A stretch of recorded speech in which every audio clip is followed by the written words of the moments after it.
Now, Welcome. I'm you're Don on, Downing, and you are. Matt. Hey, you're starting off with hard questions. Hang on a minute. I wasn't ready for tough ones like that. This is Matt Pearlstein, the EQ dude. All right. Matt, it's good to see you again. Good to be working with you, even though there's a few Thank miles you. between us. We were talking about how the brain works and how we work. We have not always understood this, and probably one of the best ways to understand that is the Jill Boyd Taylor video. It's you can go. It's one of the TED Talks. You can plug in Jill Boyd Taylor, and you will see a 18-minute video. And she's talking about a stroke that she had. Now, Jill Boyd Taylor is a doctor who who was working at the time at, I believe, Harvard Medical School. And one day she gets up. She's going to go to work, take her shower, do her regular thing. She gets in the shower, and suddenly it's like, this is weird, she says. This is weird. She cannot tell the difference between where her hand is and the wall. It's all pixelated. Is that the word? Pixelated, and it all blends together. It's all blurry. But she gets through the shower, and she starts to get dressed, and she's having a lot of trouble. And she finally figures out she knows what the problem is. She's having a stroke. Because she says, I study this all the time. I'm having a stroke. And what happens is in this video, and I'd really encourage you to watch it. We had the name, the website on the screen there for a minute. But I want you to watch that because you're going to get a whole different idea of the brain. The brain is just not one piece that works all by itself flawlessly. If you've ever looked at a brain, in fact, Dr. Taylor brings out a human brain in her hands. She's got this human brain, and there's this crease down the middle, and she opens it up, and that's not connected. Your brain, two sides of your brain are not connected. They're hinged at the bottom, but they're not connected. And as a result, they think differently. The left side of the brain is logical and sequential. The right side thinks in feelings and smells and texture and sound. It's not logical. The right side of your brain is not logical a bit. When you think, most of the time, you're doing it in the left brain. That's a left brain thing. When you go to school, you're developing and working on your left brain. When you have a nightmare and your palms are swaying, your heart is pounding, and you're in that monster chasing you sort of mode, that is the right brain. And the right brain does not know the difference between what is real and what is imagined. So here we go. You've got this thing happening, and you believe it's happening, and your body's reacting as if it's happening right now. And then you wake up, and then your left brain kicks in and says, "Okay, sweetie, hang in there. It's okay. It's just a nightmare." And then you can rest, look at it, and then worry about it happening again sometime. When you're looking at your brain, you've got to remember there's two parts. Nobody is going to talk you out of that nightmare. When you're having that nightmare, there's no way ever ever, ever, ever that somebody is going to talk you out of that it's not happening. It feels like it. It looks like it. That is what a flashback is about. When you talk about people with PTSD, people with rape and molest issues, those pictures are in the right side of your brain. And when they come up and you flash on them, your body reacts as if they're happening right now. So, how are you going to do this? What do? You can't, your left brain can't talk you out of it. So how do you do therapy on the right side of your brain? Well, when you do it, you remember, since it's not logical, the only way you can counteract a picture, a flashback in the right side of your brain is by creating another picture in the right side of your brain. Now, there's several ways of doing that. One is you can do it by visualization. Maybe some of you have had the opportunity to have somebody do visualization, take you to the ocean and close your eyes and hear the birds singing and the waves washing up on the beach. And pretty soon you're getting very relaxed because you're mentally looking at that. And it's creating a picture for you. Now, what you can do when you have a bad picture, a disturbing picture, is to create a new picture beside it. So you have two pictures. One is the negative picture and one is the positive. Any questions? Is this what you understand, Matt? Yeah. Yes, I believe that very few people know that you can change the pictures in your mind. So I couldn't hear you. Can you hear me? Yeah. I said very few people know that you can change the pictures in your mind like you're suggesting, and the power of replacing them for PTSD and trauma and such is incredibly powerful in the healing and mental health. So please continue. Okay, one of the problems with Jill Boyce Taylor, Dr. Taylor's thing, is she talks about having this stroke on the left side of the brain, which forced her into the right side. And she said it was like Mary Poppins in the cartoon section of that, nice birds flying and music and all sorts of pleasant things were happening. And she, in a sense, was almost suggesting that that's a good thing to do for people to go into the right side of your brain. You can train yourself to do that and visualize, bring up all these pictures. The unfortunate thing, or fortunate thing for her, is that she never had a molest or a rape. She was raised in a great home where there was no trauma. So now when you start looking at this thing, and you start doing this, if you're not careful, if you just go into the right side of your brain and it's filled with some very ghastly pictures, that's what you're going to see. You're not going to see Mary Poppins sort of picture that she describes. Again, look at that video, write it down. Jill Boyce Taylor in her 18-minute video. Okay, now the question is, how does this fit in with your emotional intelligence? What do you see it? How do you see it fitting in, Matt?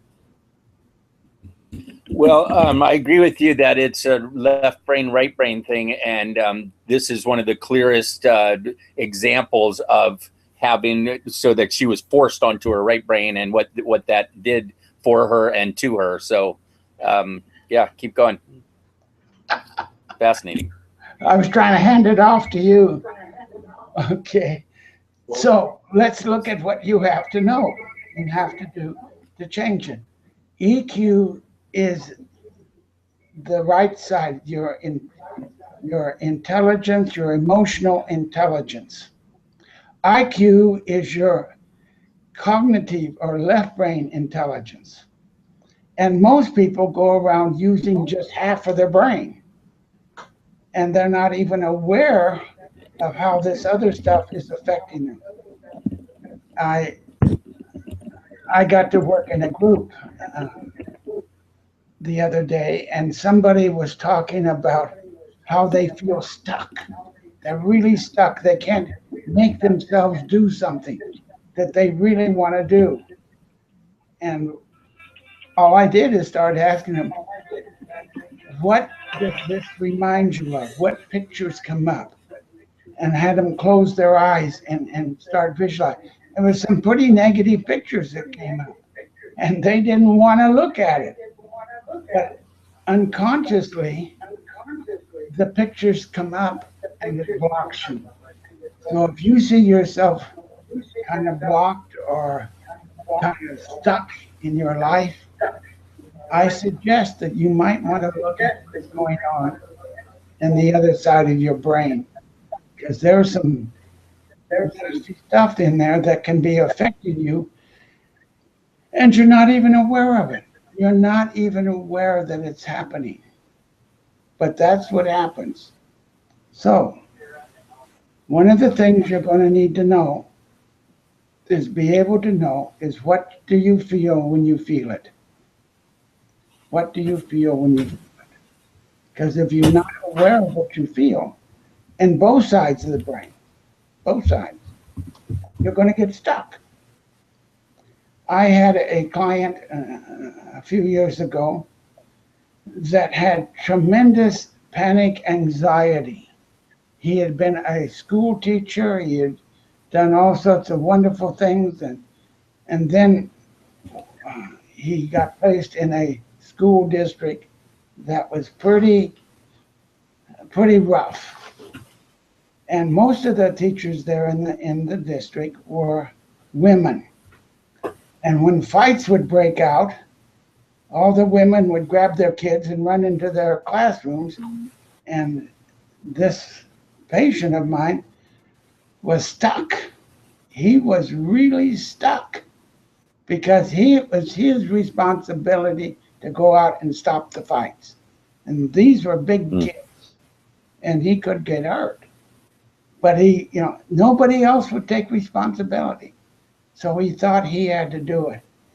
Well, his anxiety got bigger and bigger and bigger. And it got to the point, it just generalized. He had trouble staying in line at a bank, or he couldn't go to his daughter's high school graduation. Well, he ended up going, but standing right by the back door so he could run out if whatever anxiety came up, he could run out of the building. Larry had a problem in that he got a job. He lost the job as a teacher, got put on disability, but got a job working for a company where he was required to climb a ladder to hang Christmas ornaments and different things. It was part of the job. And every time he would get on the ladder, that would be fine. He'd take the second step up, the third step up, and he would just start shaking, and he was sure he's going to pass out, and down he would come. He couldn't do his job. And he couldn't figure out what's going on. And I said, well, what do you see when you do this? He said, I don't know. I don't see anything. My heart starts pounding. I feel like I'm going to have a heart attack. I feel like I'm going crazy. My palms are sweating. I just want to run. And so I said, well, there is something that's coming up. And you just be aware that when your heart starts pounding, instead of worrying about your heart and your blood pressure and all that, what I want you to do is kind of go, okay, what picture am I seeing? What am I seeing? One day he came into a session and he said, oh, I discovered it. I know what it is. And I said, well, what do you see? He says, I'm 4 years old I'm in the back of the car. My father is driving the car. My mother is sitting up front. My father is having a schizophrenic break. His father has had many of them. And he's driving the car crazily, and he's going, I'm going to kill us all. I'm going to kill us all. And he's on the hills in the back of Oakland. And little Larry's looking over the cliff down the hill. And he says, that's what I see when I get on the third step of the ladder. But he never knew he was seeing it. But once he became aware of that, then we could create a new picture. Going back to the car, going back to the what he's doing there.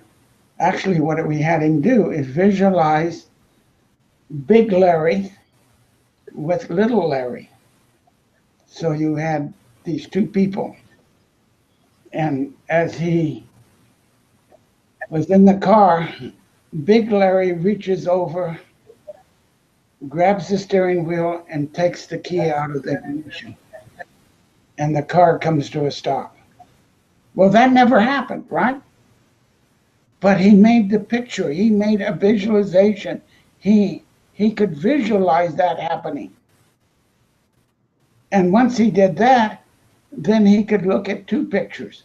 Now he's got the picture of his dad in the psychotic break, threatening to kill everybody, and himself saving the thing, taking the key out of the car and stopping it.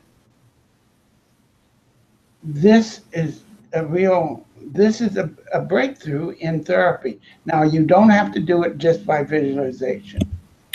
You can do it by storytelling, by metaphors, and you can do it by psychodrama. You've had some experience doing it by psychodrama, Matt. Can you tell me a little bit about that? Yeah, definitely. You taught us that all the fear has an object, and exactly what you're saying. As soon as people start getting afraid, we say, okay, so afraid of what? What's the picture? What's the sound? What's the smell? What is it that you're specifically afraid of? And they pretty much can come up with, like you said, they pretty much can come up with a specific example most of the time. And being able to see that picture doesn't control you, that you don't have to be defined by those pictures that are in your head. There's stuff that happened to us, not necessarily stuff that we did wrong or that we were bad or that we were awful or anything where we personalized it. There's most of the time it was a kid actually a victim, and there wasn't squat they could do about it. They just were put in this situation, and here we go. And so separating that, being able to identify that it is a picture that I keep in my head and that I can change and have some power is phenomenal. So that psychodrama of redoing the activity, the event. Sometimes it's very painful to watch people go through it. I've done it before. You've done it before. It can be quite painful, but it can also be pretty short, and it can also be one of the last times that you go. And I've seen some amazing changes with that. Right on. I was thinking of Larry, which is, by the way, Larry is a generic name that I use for everybody. So this story about Larry is a different Larry. He was in the Vietnam War, and he came home with PTSD, went to the Veterans Hospital because he was having anxiety attacks, and he would get him so bad that he would sleep in the closet with his rifle curled up around his rifle, sleeping in the closet. It was so bad. And for him, because it was many, many times, it wasn't just one event. It was many times that he was in the Huey helicopter with a machine gun. He was the gunner in the window of the bay door of the helicopter. And they would land the helicopter, and his job was to shoot all the bad guys, and while they got all the dead and dying into the helicopter and fly off. But the problem was that so often he didn't have a choice because they could only carry so many, and there was too many, and there he had to leave some of the guys to die, literally to die, and he had tremendous guilt about that, tremendous pictures, visions of that over and over again. And so with him, it wasn't just doing it once. I think that happened, what, 5 or 6 times before he could get any kind of freedom from that. If one time it's easier, but the more times you have the event or a trauma, the harder it's going to be.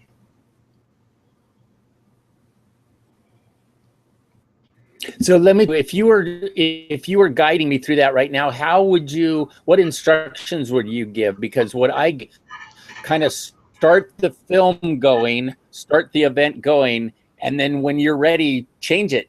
Change it however you want it. Imagine it's something different. What instructions do you give to get started and to get it going? Okay. It's a step-by-step process that I do almost the same way every time. Now, nothing is the same exact, but basically, step one is I have the person tell me the story, disconnected, as it were. The molest happened this way. I was in the basement. The uncle came down the stairs, and every week this would happen over and over again. So just tell me the story. You can tell it without seeing it. And if you can tell it without seeing it, you probably won't cry. It's just like telling of a movie that you've had. That's how you know it's ma'am. Okay. The next time I say, okay, I want you to look at that picture. I want you to look at that little girl on the table waiting for the uncle to come down the stairs to molest her. I want you to feel it and to experience it. And at that point, tears and emotions, and it's just heartbreaking to watch sometimes. And you want to rush over and go, oh, it's okay, you'll be okay. No, can't do that. You don't want to do that. So what you do is you get them to emotionally experience it the second time. Then we come back and we talk a little bit about how frightening and how scary and how vulnerable, and we spend maybe 10, 15 minutes or more, whatever it takes, just to talk about the feelings. And then we talk about, okay, now let's create a new picture. I want to create a new picture. And what does that picture want to look like? What do you want to do to change that picture? Is the picture that when you just now experienced it and you went through that, your heart pounding and crying and all that stuff, you were seeing it. It was in your brain and you were seeing it and feeling it. You created it. It didn't happen. You're in my office. It did not happen. But you felt as if it was happening. Yeah. Okay. So how do you want to change it? It's your picture. You can change it. Well, I want that. You make like a plan. Say again. You make like a plan to figure out what is it they want to change before you have them go in and change it? Well, this is what she's going to tell me. I want her to tell me, what should she do? What does she need to do to protect that little girl? How does she need to be? So and at first it's a little hard, because she's so into being the victim. I can't do anything. Yes, you can. You're the big girl. You're the big woman right now watching this little girl. What do you want to do? How do you want to change that picture? Well, I want to go down and protect her. Okay, then go down the stairs, close your eyes, and go down the stairs and be with that little girl. Now, what do you want to do? Well, I'll put my arm around her and hold her. Fantastic. Okay, put your arm around her, and they literally will put their, you know, do this, put their arms around and hold that little girl, even though there's nobody there. They can feel it. Okay, now, as you do that, I'm hearing the steps, somebody coming down the steps. It might be the molester. It probably is the molester. So what do you want to do? And Big Judy, Judy is, again, one of my generic names. Big Judy wants to protect little Judy. Big Judy is not going to let him hurt her. Okay, you're big, you can do that. And this actually happened, and now what do you want to do? He's down there, and he's taking off his clothes, and he's going to molest that little girl. What do you want to do? Well, what she did, she cut off his penis and chased him up the stairs, waving his penis at him.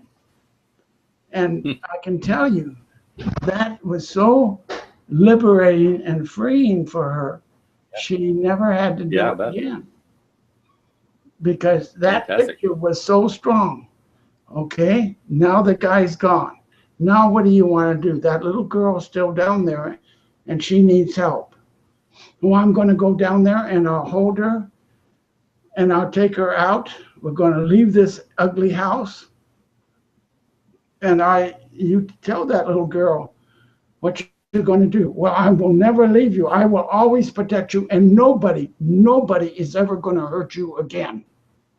And you could see it in her eyes. And I'm going, whoo, next guy he tries to molest her, he's going to have a rude awakening.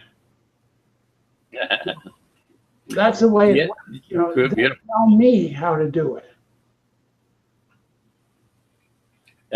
Beautiful. Thank you for the steps. That's real helpful. What the other thing that I was picturing there while you were telling that, and what I've experienced so many times is the especially women, but power that people get from going back and going, no, wait a minute, that didn't have to go that way, and it allows going from where you were the victim and they were the perpetrator to, with probably a lot of anger and pain, like you were saying, and sometimes just heart-wrenching.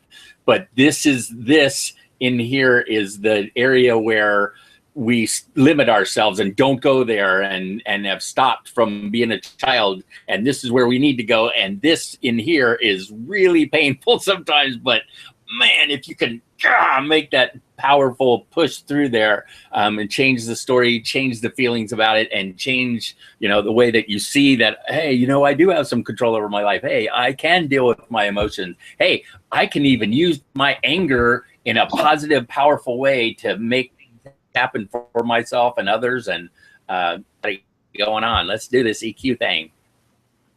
Right on. I think the thing that happens, and this is the hardest part, because I hear it, whether it's one of the veterans that I'm dealing with, or whether it's a molest victim or whoever. Oh, I don't want to go back and live that again. Hey, going through it once was enough. I do not want to go back. I will not go back. I do not want to re-experience it. And the truth is, you're re-experiencing it almost every day. Of course you don't want to go back. Ooh. But how do you change the picture? And I quite often have them watch that Jill Boyd Taylor video, and so they get the idea that there's two sides of the brain, and they think very differently. The left side has to give permission to go back and to re-experience that picture in the right side of your brain. That's the only way it works. And it does, and it works beautifully. And it's some of these basic concepts so powerful and life-changing that that's why we're jumping up and down about trying to get this out to everybody. So, all right, well, we got to end for today, but we'll be back and talk some more EQ with Dr. Matt, the EQ dude. All right, thank you for joining us. And we'll see you, Matt. Thanks for having me. Okay. Take care, Doc.